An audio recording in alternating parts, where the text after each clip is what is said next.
నేను మా ఆయనకి కరెంటు బిల్ ఎక్కువ వస్తుంది, కొంచెం తక్కువ చేయడం నేర్చుకో, ఏదైనా సలహా ఇయ్యి అని అడిగిన అంతే. వచ్చిండండి. పాలు తాగుదామని ఫ్యాన్ వేసుకొని ఇక్కడ కూర్చున్నా. వచ్చిండు, కథం ఫ్యాన్ ఆఫ్ చేసేసిండు. ఫ్యాన్ ఆఫ్ చేసి ఓ స్లేట్ చేతిలో పెట్టిండు. దాంతోనట ఊపుకోవాలంట. నేను ఊపుకుంటే ఫ్యాన్ గాలి లెక్క వస్తుందంట. పడుకుందామని చెప్పి పోయి వండుకున్నా, ఏసీ ఆన్ చేసుకొని వండుకున్నా. పండుకున్న దాన్ని లేపి మరి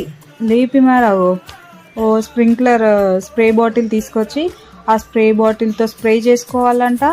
ఆ స్లేట్ తోటి ఊపుకోవాలంట. అది ఏసీలా వస్తుందంట. ఫ్యాన్ కూడా వేసుకోవద్దంట.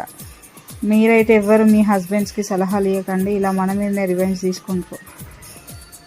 అలా చూడండి అలా స్ప్రే చేసుకోవాలంట, అలా ఊపుకోవాలంట. అది నిద్ర పోవాలా లేకపోతే ఆ స్ప్రే చేసుకుంటూ ఊపుకుంటూనే ఉండాలా? ఏంటో ఈ సమ్మర్ కష్టాలు. మీ ఆయన కూడా ఇలా చేస్తే కమెంట్ చేయండి.